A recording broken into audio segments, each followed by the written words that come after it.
Today we're learning about the greatness of Esau. It's a peculiarity in Torah that Yitzchak, Isaac, has two sons, Jacob and Esau. Who's the righteous son? Jacob. Who's the wicked son? Esau. Yet who does Isaac want to bless? Esau. Seriously? And a lot of people that have a shallow understanding of Torah, they say, well, Isaac was old, he was feeble, maybe he was losing it, and he didn't realize he was deceived by his son Esau. Entirely inappropriate to speak that way about our saintly patriarchs and matriarchs. This is not how we interpret Torah. This is very shallow. This is superficial. It's a very weak understanding of what was going on. Isaac is the ultimate paradigm of what it means to be a Jew. And when the Torah tells us a story about him, it's not for historical narrative's sake. It's for the sake of eternal lessons that the Torah is trying to teach us. When Isaac chooses to bless Esau, it's because there's something sensational about Esau, far surpassing that of Jacob. And it seems that it was only some sort of a consolation prize that Jacob receives the blessing nonetheless when he deceives his father. Think about it for a second. Jacob wears the clothing of Esau, and he comes to his father. And what does his father say to him? He says, how'd you come here so quickly? So he says, because Hashem helped me. Really? Are you Esau? Esau doesn't talk like that. So he says, yeah, come on over here. Let me feel you, because he was blind, right? So he feels you, and what does he say? He says, the hands are the hands of Esau, but the voice is the voice of Jacob. What does that mean?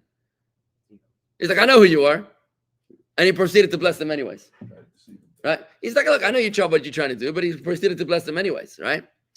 There's something profound in this narrative of last week's Torah portion, which really flows and creates the narrative for this week's Torah portion, the subcontext of this parsha as well, where Jacob is running away from Esau and understanding the enmity between these two, and why it is that Esau hates Jacob, why it is that Jacob is fleeing from Esau. What is it between these two that's oil and water? Why is it important for us to understand? I want you to know that the reason why we have financial anxieties is because of this exact dynamic. That's the Mayim that we're learning here. The Mayim that we're learning here is that the financial anxieties that every person inevitably will encounter, this is the words of King Solomon, Mayim Rabim, the tumultuous waters, the financial anxieties, as the Alter Rebbe interprets them, the tumultuous waters will not extinguish the love, says King Solomon in the opening words of this discourse. And the rivers, the raging rivers, will not wash it away. Your soul's love is not only will your soul's love not be extinguished, it will actually flourish as a result of the financial anxieties. The theme of what we're learning here is why is it that by encountering financial anxieties, our souls will not only survive, but they'll actually thrive.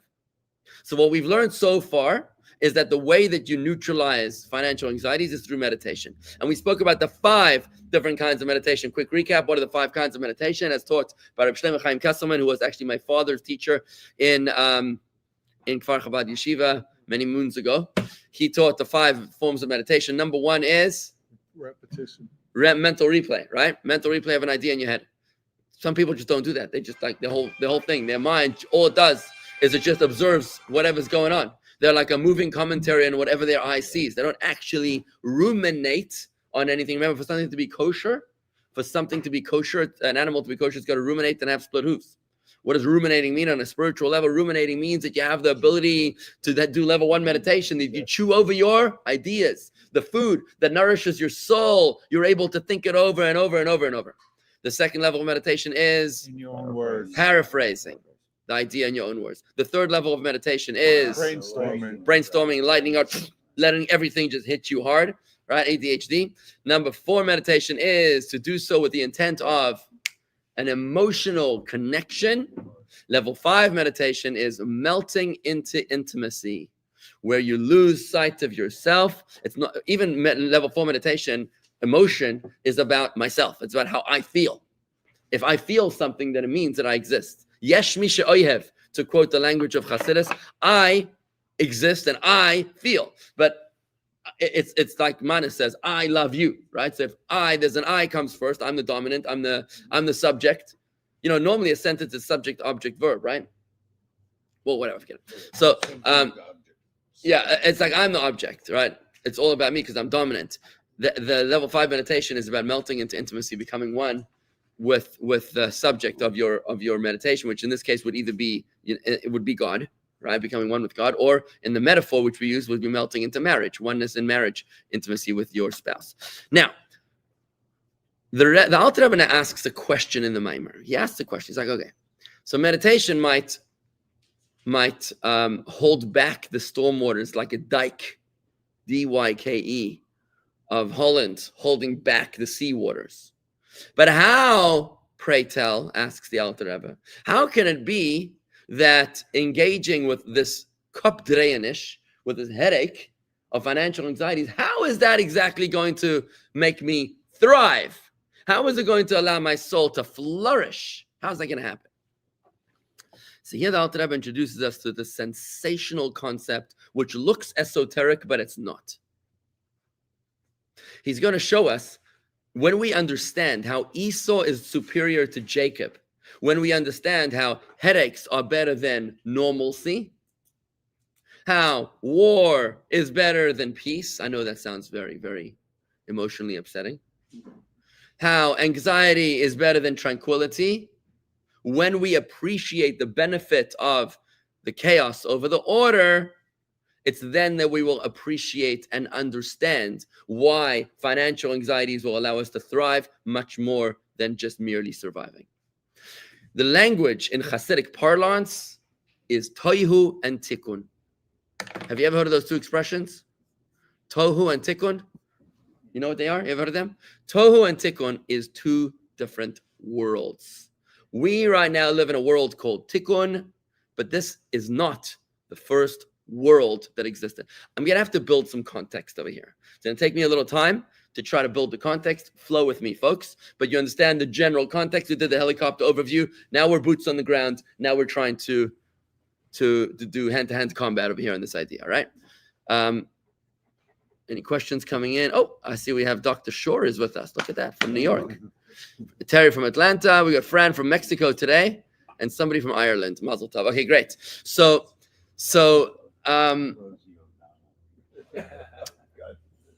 when we begin the Chumash, take a look at something interesting in the Chumash. The Bible is a good book to read if you haven't read it yet, by the way. It says like this. Bereshis bara Elokim es hashamayim v'ha'aretz. In the beginning, Elokim created the heavens and the earth. Then the next verse is mind-blowing. It says, Ve'aretz hayasa soyu v'avayu. And the land was chaos and anarchy. The choshech and darkness over the abyss. Over the abyss. And the spirit of Elohim was hovering over the waters. What on earth is going on? I mean, on earth, mind the pun, right? But what is going on? And the land was chaos and anarchy and darkness over the abyss. What is he talking about? And the spirit of Elohim was hovering over the waters. And that's when Elohim says, Yehiar, let there be light, and there was light. I mean, it's just the second verse of the Torah, and we're already lost. What's going on? Chassidus explains to us that before this world was created, there was already another world. It was the world of chaos. It was the world of anarchy. What does that mean? What does that mean?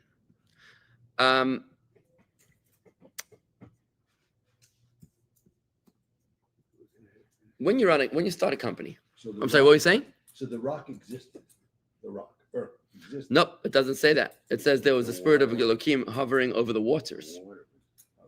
There's tremendous amount of chassidus about this particular verse. But let's try to crystallize it here a second. When you're starting a business, let's say you're starting a business. How do you start a business?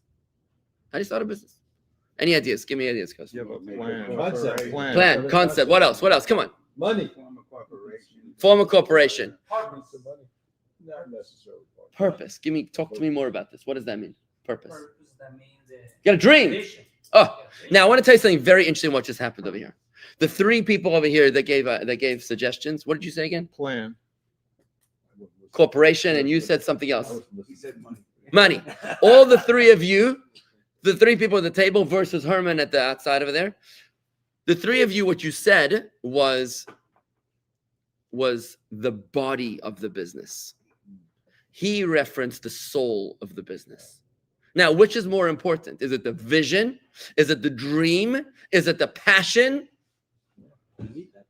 You need that. That's critical. But guess if you have passion without Without guilt, money, passion without a corporation, passion A without plan. a plan, what's going to happen? Chaos. Atazoi, chaos. That's what's going to happen. Now, Reb Mendel over there is his line of business is in something called EOS. I think that's how you pronounce it, which is about training, aligning. Organizational systems. Organizational system, which means aligning passion with purpose, with practice, passion and practice. In other words, it's very nice to be a visionary, but if you're a visionary with a head in the sky and feet off the ground, what's going to happen to your business? You won't be able to make Like a payroll. beach ball bouncing in the waves. It's like a Doesn't beach ball. Oh, very good. We got Michael Doesn't here. know This is where it's awesome. going. Michael's a business coach over here.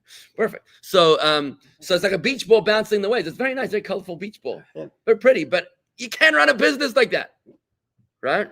So the problem is that when you have passion, you got people like this. You got visionaries. You got dreamers. You got people that they're not afraid of anything. And then the other part of us, other part of society, they look at them. They're like, I don't know what planet you live on. But we should have a $50 million Kiddush this Shabbos. You have people like this. There are people like this, and they're like dreamers. And then you're like, I don't know where you come from. I don't. And then you got the other people. They're like, the budget. Have a cup of water. Everybody exactly. We should have a cup of water. Not too thick of plastic cups. It should be the thin paper cups because we're saving on the budget. And what do you have with these guys? These guys, they're like, Bureaucracy. nobody's coming. Bureaucracy. Right? It's like government bureaucracy. Nobody's showing up. It's just way too boring. It's functional. I guess it works because you kind of make the budget. But there's no life. So you need both, right? You need both the passion as well as the structure, right? So both answers were correct. Look at my cell phone, right? There's my cell phone, which has got two parts to it. You got the iPhone, which creates the whole hardware, let's call it. And then there's Verizon, which provides the software. Which is more important? It's very nice to have an iPhone 17, but if you're not connected to the network, I'm trying to get on my Peloton. I'm trying to get back on my Peloton. Problem is, it's there, it works, and the password works. It just doesn't connect to the system. It's like some sort of an error message. I hope they have customer service or something. Because I'm trying to get back on, and I can't because I can't log in because the thing over here, we made a whole little room for it, and now we're able to to sit on it without waking anybody up. We're gone, but it doesn't connect to the network. So I got all the hardware, but the software just doesn't flow. So what am I supposed to do, right? Behind every project, you got your action powered by your motivation. And this is what is called in the language of Hasidus, oiros, lights, and kalim, vessels. Lights and vessels. Now we've studied this before. This is a theme that recurs, but it sounds abstract, but it's actually very practical, right?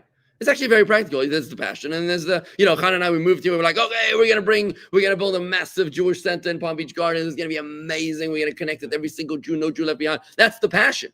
But without, honestly, every one of you serving as a financial pillar of support, that dream just can't take root. Grass needs water in order to grow. And that's why you need to have a fundraising structure in order to be able to allow the rabbi and rabbis and the shluchim to be able to bring their dreams to reality. It doesn't happen on good intentions alone. Somebody once offered the Rebbe in the very early years of the Chabad House movement in the 1950s. It was very, very, very, very difficult for Chabad rabbis to raise money. It's extremely difficult. I know the Chabad rabbi in the Dnepropetrovsk. Don't ask me to smell that word. The Chabad rabbi of Dnepropetrovsk was today. He's running the world's largest Jewish center. Okay, but he's got 7 skyscrapers called the Menorah Center. It's like the largest, biggest building in all of this capital city of Ukraine. I think is it capital? No, Kiev is the capital. Sorry, in Ukraine. Somehow, thank God, it's not being hit by the rockets, whatever. But anyways, he tells me that years ago when he went down in Shlichus, wasn't exactly wasn't a kettle, wasn't a walk in the park, wasn't a bed of roses. He says that they would have to bury potatoes in the summer underground so they would have what to eat in the winter. Can you imagine?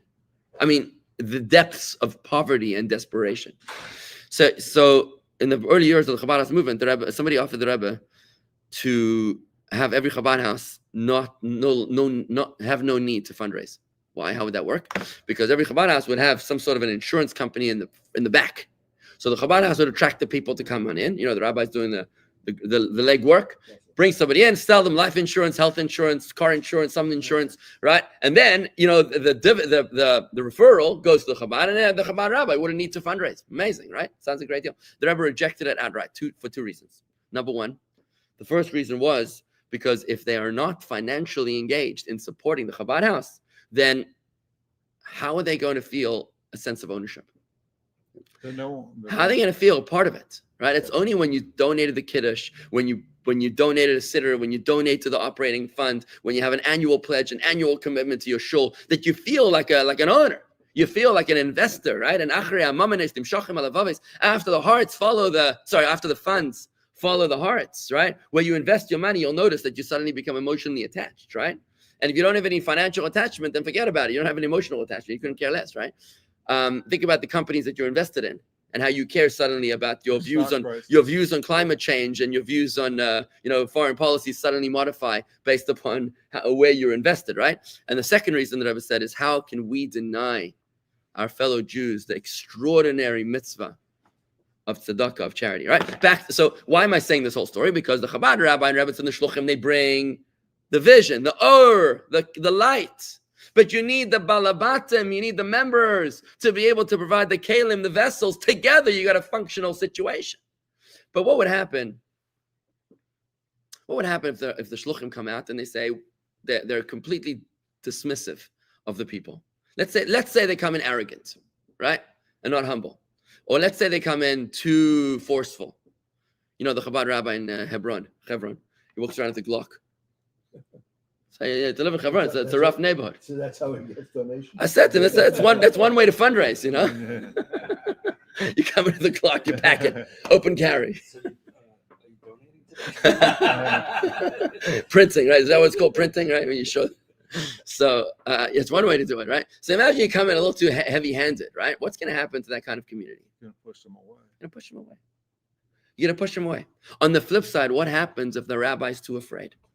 Nobody's gonna do What it. happens if the rabbi's too afraid to ask? Have you ever heard of such a story? No, yes. No. Have you ever heard of a rabbi who's too afraid to ask? What's going to happen? Nobody's gonna donate. Nobody's going to donate. You don't ASK. You don't GET, right? That's what's going to happen, right? If you don't ask, you don't get, right? So you need to have a balance. The balance, applies to cell phones. It applies to businesses. It applies to Chabad houses. It applies to marriages too, by the way, right? Where the woman we've spoken about is the Mekabel, the recipient, and the husband is the Mashpia, the giver. You don't want a lesbian marriage where both of you are recipients from each other, right? You need to have a zachar and a nekeva, a protrusion and a cavity, and that is what makes for a healthy marriage where he gives and she receives. But what happens if he feels that he's receiving? No, it's my turn to receive right now, right? What happens if she needs to become the giver? When the woman is the emotional anchor of the house? What happens if the woman is the financial anchor or the spiritual anchor of the house? It kind of like throws the whole thing off. You got the vessels overpowering the lights. Leads to divorce. Oh, Tazay, my father is extremely experienced. You know, Rabbi Manas Friedman was here. Rabbi Manas Friedman was here 2 weeks ago. And he got up here and he says, people criticize me, he said about himself. People criticize me for being a marriage counselor. He says, they say to me, you counseling marriages? How many times have you been married? You've only been married once? What do you know, right? So, yeah, my father's got extreme experience over here. Okay, so thank you, Robert, praying for me. That's very nice of you. Thank you. So anyways, so when the vessels and the lights need to be balanced, right? Same thing for soccer teams. Everything in this world works the same way. You got to have a nice dynamic between the players and the coaches and the owners and the stadium owners. But if the players are trashing the field, or if the field is the field is being too difficult on restrictions for the players, then nothing works. You got to have a nice balance. That's the world of tikkun, where the lights, the passion, the vision, the dream works well with the vessel, the money, the corporation, the plan, the vessel. When the software and the hardware are coordinated, it works nicely. My Peloton at this time is going through a world of tohu because it's not experiencing communication between the vessel and the lights. The lights are somewhere in the area in the Wi-Fi zone, and I've got to put them together. Until then, I can't do the Peloton. So I'm stuck in the world of tohu until I can figure out how to make these two talk to each other once again. So this is what happens when you have when we see this dynamic at play, right?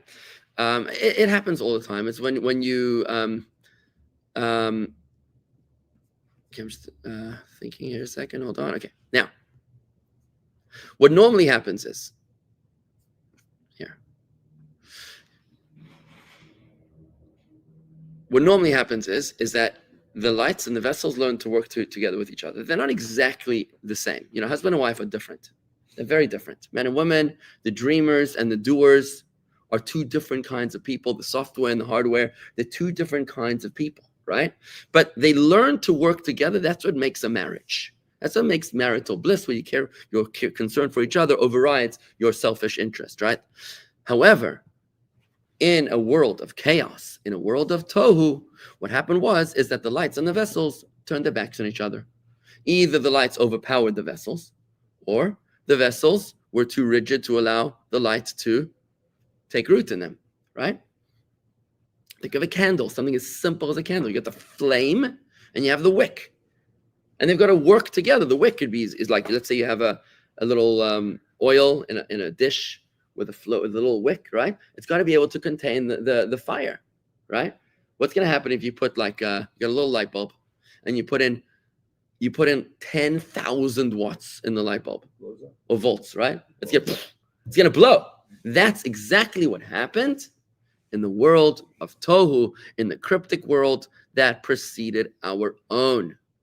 That's what happened. It's called shviras hakelim, the shattering of the vessels. That's what happened, and that's why it says in that verse, the land was tohu, which means chaos, anarchy. It was darkness. You know what was darkness? Because the lights didn't go on, because they weren't communicating. The lights in the vessels, the light needs to shine. It's like having a very beautiful, dreaming Chabad rabbi, a shliach, but he's got no place that he can channel it. Maybe he doesn't have a piece of real estate that he can put it into. So what's he going to do, right? He's going to be stuck at home staring at the wall, twiddling his thumbs, right? So this... What resulted was the shattering of the vessels. And the next part of the verse, it says, "V'ruach Elokim merachefes," and the spirit of Elokim was hovering over the waters. Whereas the second verse says that there was darkness upon the abyss, the third verse says, "Vayomer Elokim," and Elokim said, "Yehi or," let there be light. Vayehi or, and now they finally communicated with each other. This, in the human body as well. This example goes throughout all of existence. In the human body as well, you got a body and you got a soul. When the soul is communicating with the body, we're doing well. But what happens when the soul stops communicating with the body? Yeah. Tight, right? That's corpse, right? It's like my Peloton, right? It doesn't work.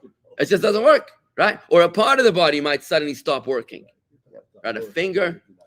It doesn't get out, right? So you got a corpse. You got your finger, your arm, God forbid, stops working. You got a problem, right? That's an unhappy marriage. That's an explosion. That is what's called chaos. Now, the question is, why did God do it this way? Why did God have to first create chaos before he created purpose? Before he created, what's the word? Tikkun means, no, the word of tikkun means the world of order, structure. So why does chaos have to precede structure? So Chassidus explains that, imagine you're trying to write a book. It's not easy to write a book, because I find when I write a book that I'm overflowing with passion. It's like a tidal wave of passion. And the hardest part is finding the mental space to channel it into It's like this is the problem with ADHD, by the way, and this is why ADHD people kind of break down a lot, because they're so full with ideas. A normal person thinks one thing at a time. An ADD person is thinking 47 things at the same time, and they just don't know how to process it. They often shut down because the lights are overwhelming the vessels. Right? This is what's going on. When you're trying to write a book and you just write, and you realize this is just no good. It's all over the place. So what are you going to do? You're going to throw it out. Are you going to throw it out? Not really. What you're going to do is that you're going to try to channel it somehow. You're going to use it as some form of inspiration to power the structure of your second draft, which hopefully is going to work. Right? You need a funnel. Right.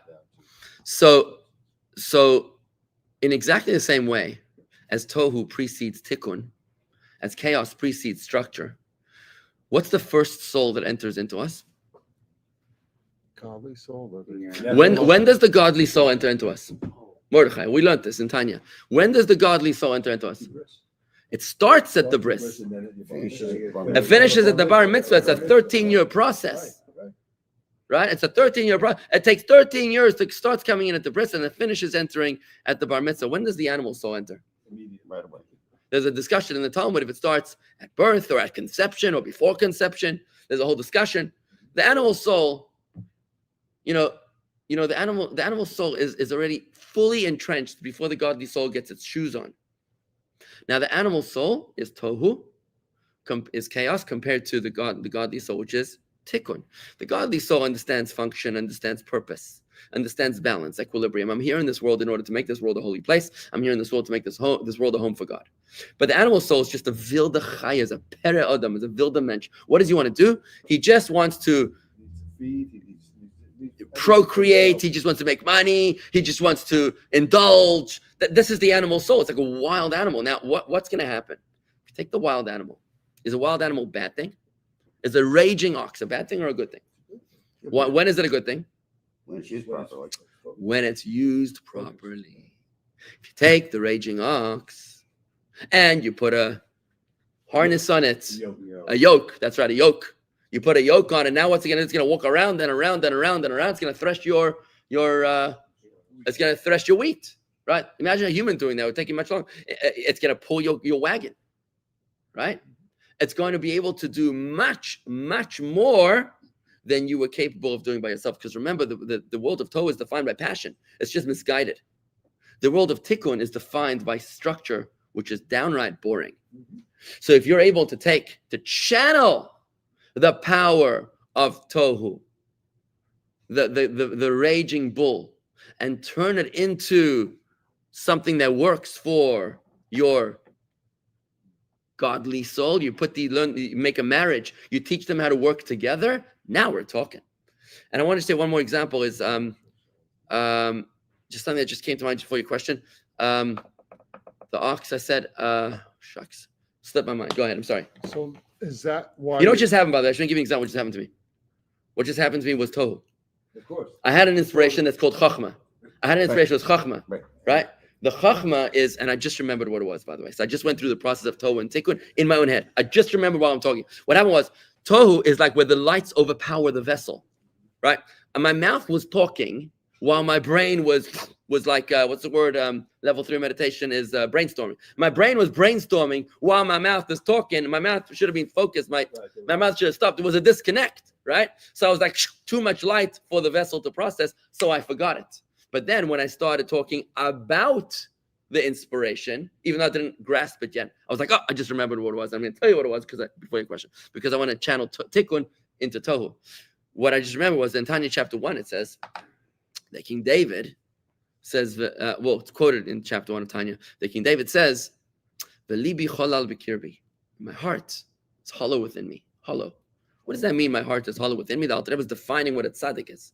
He says a tzaddik is one whose heart is hollow within him. We say, when we say in Shema Yisrael, "Ve'afta Hashem Elokecha," you shall love God your God, b'chol levavecha, with all your heart, right? Levavecha. Now, how do you say heart in Hebrew? Lev, lamed beis. Lev is a heart. L-E-V.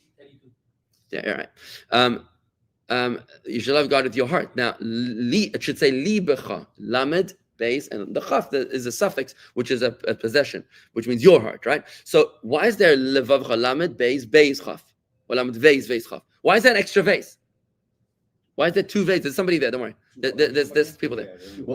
Why is there two hearts? Why does it say? Because the letter vase is the numerical value of two. It's a mathematical value of two. So why is that an extra base? And Chassidus explains the reason why there's an extra base is because it represents two hearts. You're supposed to love God not just with your godly heart, your Vilda Chaya heart, your animal heart as well. In other words, you're supposed to serve God with both souls. Not only your godly soul, which is a no-brainer, but even your animal soul is supposed to serve God. When King David says, "My heart is hollow within me," what's he talking about? Don't interpret it to mean that he slaughtered, that he executed his animal soul. That's not what it means. What it means is that he harnessed the animal soul, that the animal soul, the heart, instead of being passionate for self-indulgence, for narcissistic pursuits, the animal soul is now in full service of the godly soul. And that is the definition of a tzaddik. He no longer desires his own self-centered needs. What he's doing is that he's put the ox before the cart. He's now channeled it, right? So this is the tikkun that I just came up with, that I just realized is the reason why tohu must come before tikkun. Because it's very nice to have the structure, to have the corporation, to have the money. But if you have the money without a dream, what are you going to do with it? You need to have the dream first. And now when you get the money, when you run into the money, when you run into a corporation, when you run into somebody that knows actually how to run your business, right? That's amazing, right? We recently hired someone here at the shul, and I said to her, "I'm hiring you to run the shul so that I can grow the shul, so that I'll have the time to grow it, right? The purpose. I don't want to be running the shul. I don't want to be running the day to day. That's boring. It's not what I'm into. It's not why the Rebbe put me here. I don't think the best use of my time is for my time to be used on running a business and entrepreneurial pursuits. It's not necessarily boring. It's just not your. It's not my skill set. Right. I can hire anybody for that. Oh, not anybody. I hire someone for that, to do that, so that I can be the shliach, so that I can be the spiritual leader when I know that the physical component, that the business component is in order. Yes, I'm sorry. What were you about to say? Your premise that you started off when you said Esau was greater than Jacob, doesn't that all come together with what you're saying with that? Look at this guy. You're all tikkun. You're all tikkun. Harnessing the animal soul. He's like, Rabbi, don't get lost over here. You're high in the sky. Bring it back down. Bring it back down. Very good. Well said. Okay, very, very well said. Okay, good. Yes, this is where I'm headed to. When we talk about the value of tikkun olam, tikkun olam suddenly gets a whole new depth of meaning, where tikkun olam means that we're not trying to help old ladies cross the street per se, as much as we're channeling the lights. We're channeling the passion. Tikkun olam means to take the chaos, the passion, the unbridled passion of our animal soul and to channel it in the right direction. That's exactly what Esau and Jacob represent. Who comes first? Who's the firstborn?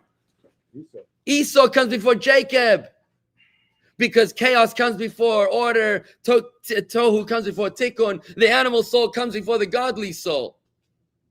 But Jacob understands this, and what does Jacob try to do? He says, I'll sell you the lentil soup on condition that you submit to me, on condition that you make me the firstborn.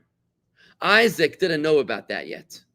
Isaac did not know that Jacob had already negotiated supremacy over Esau in the beginning of last week's Torah portion. So Isaac, when he sees the two boys, he sees his firstborn Esau, and he sees his secondborn Jacob. He says, "Who's the more powerful one? Who's the more passionate one?" Why is Esau more powerful than Jacob? Because Jacob is the tzaddik,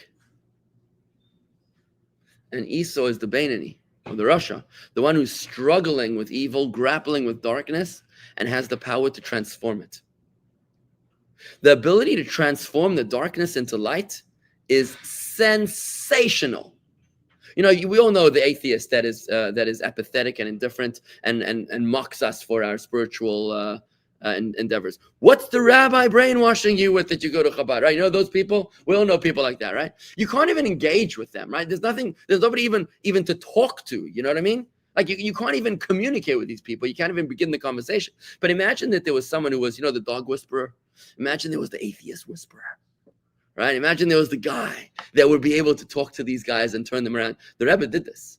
The Rebbe would do this to people. People would come to the Rebbe, and somehow the Rebbe had a power to turn them, right? So this is Esau. Esau has the ability to engage with darkness and to turn it around. He has the power of transformation, whereas Jacob is ordinary progress. Esau is extraordinary progress. Is like cataclysmic. But together with absolute power comes the ability, comes the danger of absolute failure, right? So more risk, more higher risk, higher return. Higher return, higher risk, higher return, lesser risk, lesser return. So Jacob is lesser risk, lesser return. He's a tzaddik, you know what I mean? Safe. It's a safe investment. But then you got Esau, which is a risky investment. So who did Isaac, the father, put his bet on? He put his bet on Esau because he understood that Esau corrected, Esau channeled, risk properly invested is gonna prosper far, far more than Jacob would on his own. Now, the debate between Rebecca and Isaac was why Rebecca didn't disagree, and she surreptitiously deceived her husband by sending Jacob in the clothing of Esau, is because she understood that this was too naive. It was too soon. She understood that Isaac was giving Esau too much of the benefit of the doubt. He was at the very beginning of his 3,000-year-old journey, 3,700-year-old journey, and it was too soon, too almost naive to do this. He wasn't ready for such a blessing. He would certainly misuse it. She said, listen, Jacob needs the blessing because, and by the way, by dressing Jacob in the clothing of Esau. When Jacob understands, he says, when he calls his bluff, and he says, the hands are the hands of Esau, but the voice is the voice of Jacob. He's like, oh, Isaac is saying on a deeper Hasidic level, he's saying, I didn't realize that you were capable of tohu too. I didn't realize that you were capable of deception, of cloak and dagger, of betrayal. What the word for clothing is in Hebrew? It's a fascinating word. The word for clothing, it's in this Torah portion. God, when the name God, the word for clothing is beged, which means a traitor. Clothing is a traitor. It's a beged. Why is clothing called a traitor? Because when a poor man can dress like a billionaire and deceive you, and a billionaire can dress like a tramp and deceive you. The clothing betrays your authenticity, right? So when Isaac sees that Jacob is capable of betrayal, that he's capable of dressing like Esau in deception, he's like, you know what? You should get the blessing, because Jacob is not only tikkun, but he's got tohu capabilities. He's got like an add-on, right? He's got like an accessory for tohu that he's able to handle it. That's when Isaac says, you know what? Let's go with it. And that's why I want to conclude here and say this following. Now that we've understood our initiation, our orientation into the worlds of Tohu and Tikkun, into the world of Jacob and Esau, we can now finally take it back home and standing our financial anxieties. If we lived this life in a way that we had nothing to worry about except for studying Torah, if that was all that we were worried about, doing mitzvahs and studying Torah, we'd be living a life of Jacob.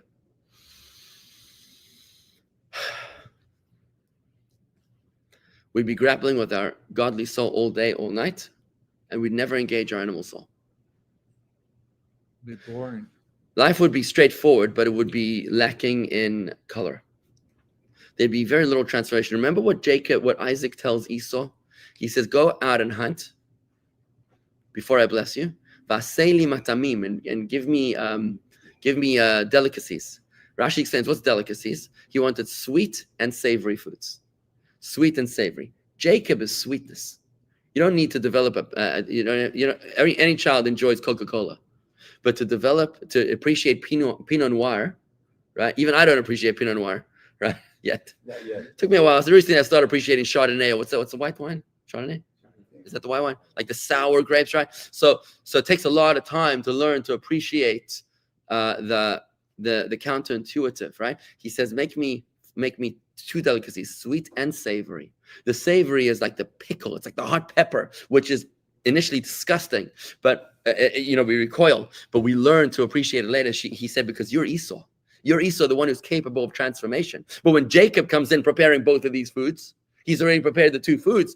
Isaac is like, oh, you could do that too. That's amazing. So if we lived a life of without financial anxieties, What that would mean is that we would be living a life of sweetness without savory, without transformation of the darkness. We'd never engage with darkness, with war and with anti-Semitism and with fears and worries. And therefore, we'd live a life which is straightforward. We'd live a life of Jacob. It's only when we encounter the financial anxieties that we are forced, as kicking and screaming, we're forced to face our monsters, to stare our serpents in the eye. And some of us run away from our serpents. And some of us break in the face of our serpents. Some people commit suicide. Some people lose their mind. Some people lose their faith. But if you're one of those people that has the courage to face your fears, to confront them without losing your values, your morality, and your integrity, without losing your faith, without losing your mind, without compromising on your marriage and your children, and you're able to overcome, to face those fears with faith and with bitachon, as we've learned, emunah, faith in God, but bitachon, which is trust in God, tracht gut, vet sein gut, think good, and therefore it will be good. And if this way you're able to neutralize your fear through the 5 steps, the levels of meditation, what you've now finally reached is b'chol levavecha, loving God with both of your hearts, with your tikkun and with your tohu, with your godly soul and with your animal soul, with your Jacob and with your Esau. And when you've done that, now you're like Noach, who's not just drowning, floundering in the waves. The waters lift him up. The deluge, the flood lifts him up and picks him up higher to the tops of the mountains. The financial anxieties, they don't just break us. They actually make us. How do you feel about this, folks? Questions, thoughts, comments, reflections as we come crashing down to planet Earth. I just want to tell you, it's what? Very powerful. Thank you. So the next piece, should we take a quick look at this in the text just so we can read it inside the text? Yes. Yeah, let's just look at this in the text. Bottom of page 166, if you have the text in front of you. This is the original Mayim of the Alter Rebbe. Let's see how the Alter Rebbe says this. He says this in like 8 lines, but I spoke for like 45 minutes. Forgive me. But this is the Alter Rebbe's wisdom. It's nuclear energy. He says in 3 words what takes you two days to explain. Okay. I love that. Alom says, some are stronger in the broken places. Yes, it's the broken places. You know, it's like to quote Leonard Cohen's anthem, where he says, there's a crack in everything. That's how the light gets in. All right, let's see this. Bottom of page 166. This is because, what's because? We're talking about why is it that your financial anxieties are going to build you stronger. This is because at its root source, the source of the animal soul is higher than that of the divine soul, the godly soul. Remember, chaos comes before. Tohu comes before tikkun, before order. As it is written, these are the kings who reigned before there reigned any king over the children of Israel. I think that's next week's Torah portion. Talks about how there were 8 kings of Esau before there were kings in Israel, which refers to the divine soul. It means that there were 8 kings of animal soul before there were kings of the godly soul. There was tohu, chaos comes before tikkun. However, through the breaking of the vessels, the shviras hakelim, which we learned about, they fell very low, as it is written about each of, it was 7 of the 7 Edomite kings, and he reigned and he died. But at their source, they are far above the divine soul. I want to explain that for just a moment. That which is higher falls down lower. In this world, we have 4 kingdoms. We have the inanimate, the vegetable kingdom, the animal kingdom, and the human kingdom. Who's the highest? The human being is highest. But look at a funny thing. We need animals. Animals don't need us. We need vegetables. Vegetables don't need us. We need the inanimate, water and salt. That the inanimate doesn't need us. Isn't that funny? Why is it that we are sustained by that which is lower than us? Chassidus explains that the higher you are, the lower you fall, like a wall. If you have a wall that falls, the highest bricks fall furthest away. The lowest bricks, where my elbow is, they stay right there, the closest. So because the godly soul, the human being, comes from tikkun, lower, therefore he ends up higher. The animal soul starts off higher in tohu and therefore falls lower. It's interesting, Rashi says this really weird thing. Rashi says a really weird thing. Who was older, Esau or Jacob? Esau, right? But Rashi says, if you have a syringe and you put in the first one in is the last one out, because it's, one. It's like such a weird thing that Rashi says. He's like, according to this, then any firstborn is really the secondborn. First in is last out, right? First in is last out. First in, last out. But what's Rashi saying? Is he trying to undermine any firstborn in history now to say the first one in is really the last one out? So the second twin is really the firstborn? But what he's saying is the higher you are, the lower you fall. Esau is higher than But he's the last one in. Is that what you're saying? Esau is the last one. No, Esau is the last one in. Esau had to be the Why is he the last last one in? Because he originates from higher. That's why. Because he starts to tell you. Now that we understand the Chassidus, now that we understand that Torah is higher than Tikkun, that chaos comes before order, now we understand that Esau is the last one in, and that's why he's the first one out. But the true firstborn has got to be Jacob, because that's the ultimate intention. Let's just finish this up. Therefore, even as they have fallen below their power, which is superior to that of the divine soul, that's why the inanimate and the vegetables and the animals feed us. They sustain us. We don't sustain them, because their source is from the aspect of kingship, melucha, which means sovereignty. Moreover, humans receive their vitality from animals and foods beneath them on the food chain, and without these four lower forms of life, people cannot live, whereas the foods do not need humans in order to survive. All this is because at the highest root above, stemming from tohu, they are much higher than the souls. And this is the sensational, life-changing chidush of the Alter Rebbe in this amazing life-changing discourse. What the Alter Rebbe is telling us is that your financial anxieties, what doesn't kill you, is going to make you stronger. Don't be intimidated. Don't be afraid. It's a test. Hashem has sent you the financial anxieties as a gift. I know that hurts like hell. I'm sorry. God has sent you the financial anxieties as a gift so that you can meditate your way through greatness, to incorporate your animal soul, which deals with the financial anxieties. When your animal soul is turned, your power is going to be incomparably greater. L'chaim. L'chaim, Masico. Yeah. For this week's